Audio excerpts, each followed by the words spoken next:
Everybody ready now? We're good? Not waiting on anybody? When we come out, the speakers, they'll speak. Once everybody gets done speaking, we'll do questions at the end. Whoever you direct your question to, they'll come up to the podium, okay? Everybody good? Yes, sir.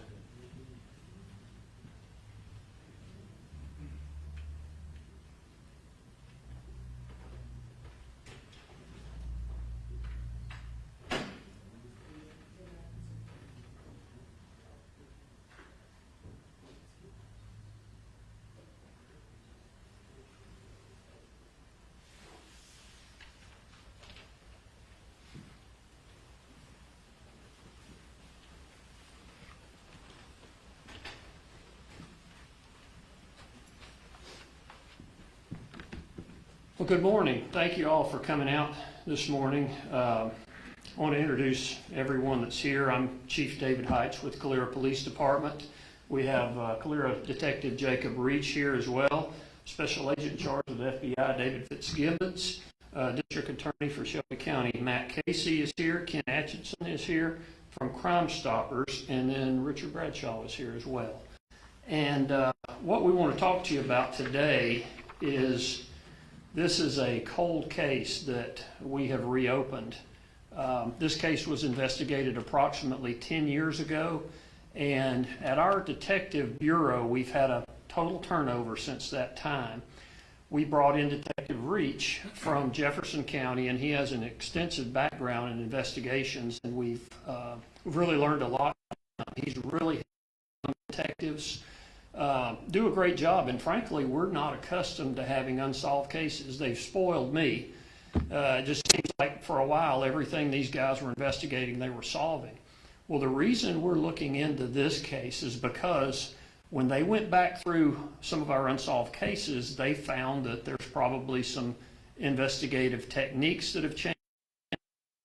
A new fresh set of eyes looking at these cases, but there's also some investigative leads that were missed in the past that we are now rectifying. We feel like that every family deserves our best, and we treat everything that way. We want to investigate this case and every other case just like it was a family member, and we don't feel like to this point this case has been given its due. So they've been investigating it for a while. We've had a great deal of help from the FBI. We've had some out-of-state interviews that they've done for us. We've also used some of their profilers and other assets that I'm sure the Special Agent in charge will speak about in a minute. And we really want to get some closure for this family. They deserve. We'll be able to solve exactly what happened, but what we will be able to say when we're finished is that we've done absolutely everything within our power to get the answers and to bring closure for this family. Next, I'd like to bring up Detective Jacob Reach. So just a brief information in reference to the disappearance of Julie Ray. She was 37 years of age at the time of disappearance. It was the last point of contact in 2015, and she hasn't been heard from since. Our objective today is to request anyone who may have known Julie or had contact with Julie, whether friend, acquaintance, family member, to contact us so that we can have an opportunity to speak with them. Any information is not too small. We are hopeful that someone will be able to provide us with additional names of individuals that we can speak with, and our objective is to locate Julie. And I want to let Special Agent listen. Thank you, Detective Reach, and I want to thank Chief today on Matt. Good morning, everyone. My name is Dave Fitzgibbons. I'm the Special Agent in charge of the FBI Birmingham Division. Our hearts are with Julie Ray's family, especially Mr. Bradshaw. Wanted for the past 10 years. Birmingham Division has been working with the Calera Police hand in hand to try and solve this case. And we're at a point now where we are seeking the public's help. No tip is too small. So if anybody has any information whatsoever on her whereabouts we ask that you please reach out and share that information. FBI Birmingham is going to continue to support Calera PD on this matter. We're providing resources, investigative techniques. We're using our behavior analysis unit, as Chief Heisch mentioned, to provide an investigative strategy, look over the file, and develop new leads to bring closure to this case. The FBI collaborates frequently with our federal, state, and local law enforcement partners. Whether there's a federal nexus or not, if there's not, we're going to provide assistance when asked. That's what we do. Partnerships are at the forefront of everything we do at FBI Birmingham. We leverage resources such as our FBI's evidence collection team, our tactical teams, and we have technical proficiency when it comes to digital data and devices. And we utilize the Tennessee Valley Regional Computer Forensics Lab that can do extensive analysis to provide assistance to our partners with difficult investigations such as this. Thank you. Next, I'll pass it over to Mr. Atkinson with Crime Stoppers.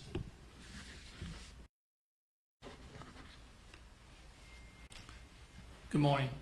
I'm Ken Atkinson with Crime Stoppers of Metro Alabama, and we're honored to be a part of this process this morning. I would just encourage you, if you have any information, and I will echo what Detective Reach said, whether you think it's just insignificant or it's just information that police need to have, Crime Stoppers is the perfect avenue for you to get that information to law enforcement and remain anonymous. Crime Stoppers is completely anonymous. You can call 254-7777. Visit us, Crime Stoppers of Metro Alabama, on our Facebook page or our webpage. Submit your tip. You'll never be asked for your name. You'll never be asked for anything to identify who you are, and you'll be eligible for a cash reward of up to $5,000. I would certainly encourage you, if you have any information on this case, to use Crime Stoppers so we can get that information to the law enforcement agency, and they can work this case and hopefully bring closure to this family. Thank you very much, and up next is Mr. Bradshaw.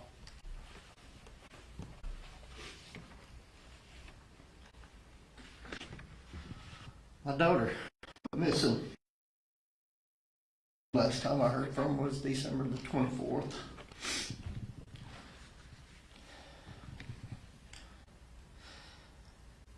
I feel like somebody knows something. If I could just let somebody know. She's very well missed. If she can hear this, please, Julie, give us a call and we will come get you, honey. We love you very much. And I want to thank all these gentlemen up here for their help. And thank y'all for being here.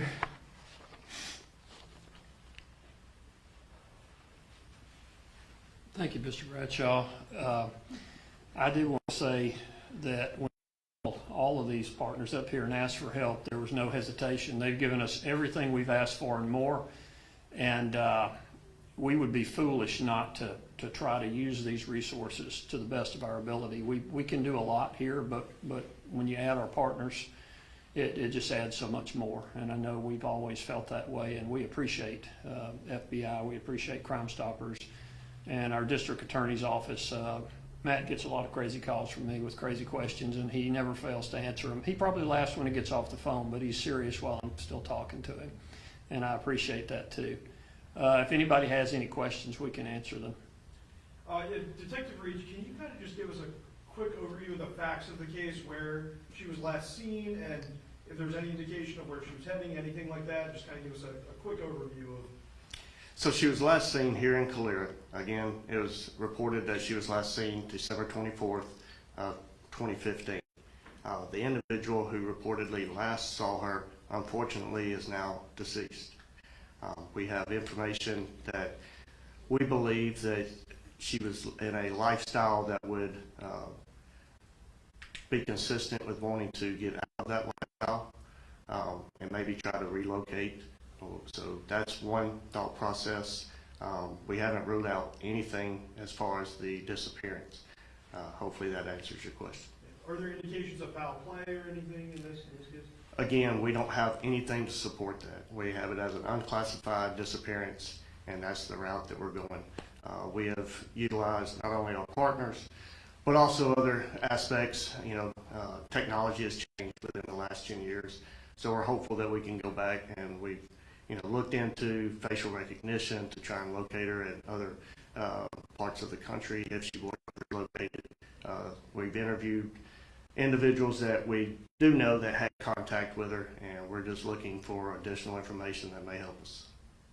For Chief Heights or Special Agent Fitzgibbons, can you talk a little bit about the importance of the partnership between the FBI and Calera PD or any local municipality when investigating cases like this? I know you guys talked in depth about some of the resources, but anything else that you would want to add to talk about how important that partnership is when taking on cases like this? Yeah, we can probably both add to that, but my history was as a Fed. I was there 32 years, and one thing that I see sometimes with local agencies is they like to compartmentalize stuff and keep it within. Us reopening a case that was investigated by our police department 10 years ago is not a real favorable thing for us to do, but it's the right thing to do. There are investigative leads that were not properly covered 10 years ago, and I'm not throwing blame at those people. It's a totally new group and a new set of eyes. And to answer your question, there are assets that the FBI has that we don't have. One thing that they helped us with in this investigation is we were calling on another police department in a major city to go and find somebody, or actually just to go and interview someone that we had located, and we couldn't get that department to do it. We got the runaround, and we called on the FBI, and they went and did the interview for us. So there are things that are beyond our reach. I don't want to get fired by spending all of our FY 2026 money in the first couple of months, with travel. So it's been a great help to us, and you probably noticed we use all of our federal resources, our different agencies. We work with all of them when it's appropriate, as well as the state. And I think that's just the wise thing to do. And I think if you don't do that as a law enforcement agency, you're not giving, like I said before, you're not giving the family your best effort to get them closure and an answer.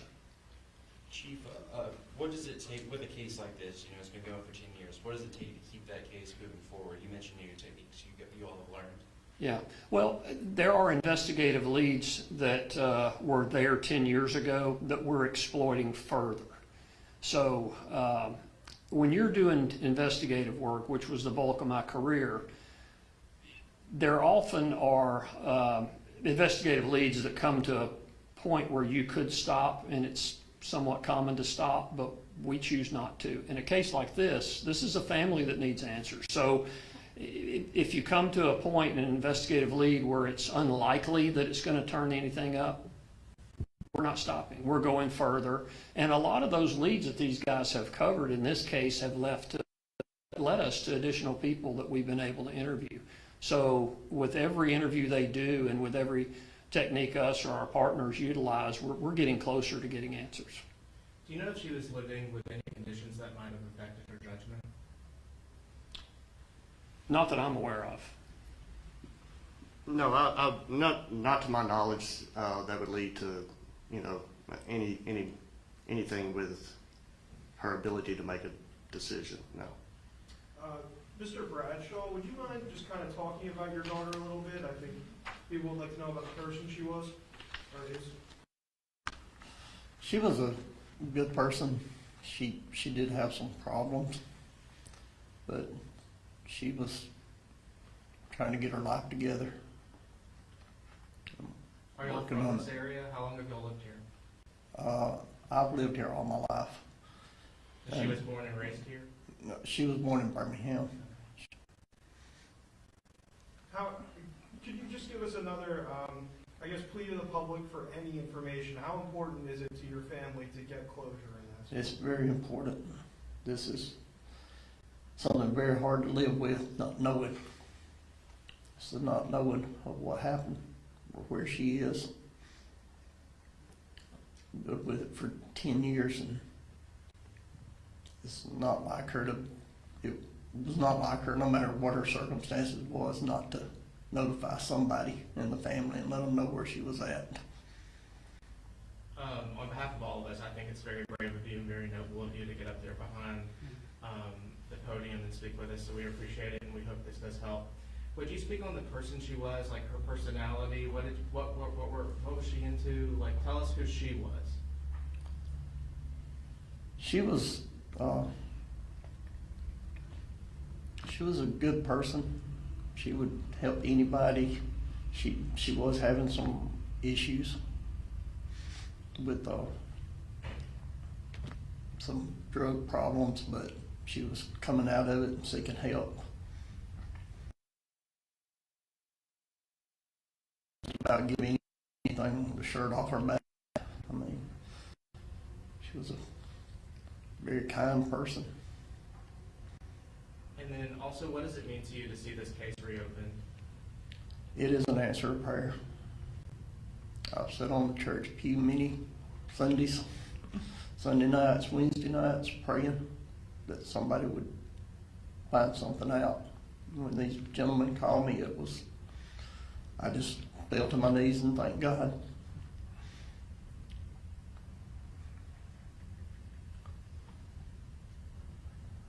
Thank you, sir. Thank you. We appreciate it. Thank y'all. I have one more question for Ken, if you don't mind. Sure. I know a lot of times when we talk with Crime Stoppers, we're always talking about how it is anonymous, but maybe it might be good to kind of break down how it's anonymous. So when someone calls you, how are you not keeping their data? Sure. When they call us, number one, like right now, if you call that number, it rolls to an answering service out of state, and your number does not show up at the answering service. And certainly you have the option to go online to our website or our Facebook page and make a tip. And once, whether you do it through the answering service or you do it yourself online, when we receive that tip, all we have is a tip ID number. That's how we know the person who sent the tip. That's what we forward to law enforcement. There's nothing in the tip that indicates who the person is that's submitting the tip. There's nothing that you have to fill out when you go online to ask you for your information. So it is completely anonymous, and we have a completely anonymous method set up for payment if you're eligible for a reward.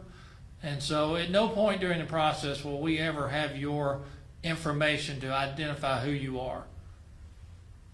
And then just two last things. I was hoping we could hear from Special Agent Fitzgibbons on partnerships, and then Detective Reach or Chief Heitch. If you could talk about what 10 years later. Is it a 10-year anniversary? Is there a new lead that you can share any information on? Partnerships are the backbone of what the FBI does. We are here to support our partners and anything that's needed. That's a commitment I've made all throughout the FBI Birmingham Division. And Calera PD and Chief Heitch, we really appreciate this partnership. And we at the FBI know the FBI cannot do anything alone, right? It's a team effort, leveraging each other's authorities, skills, accesses, abilities on this critical case, and as well as any other case throughout Northern Alabama. So partnership to everything we do. And this is where not one piece of information is insignificant. This is where we ask, someone out there knows something. And this is where we appreciate our partnership with the media to get that word out. For someone to step up with a little bit of information, we have our best agents working this case with Calera PD and hoping to continue to develop new leads and get new momentum to bring closure to this case. Without getting into the specifics at all, this was 10 years ago.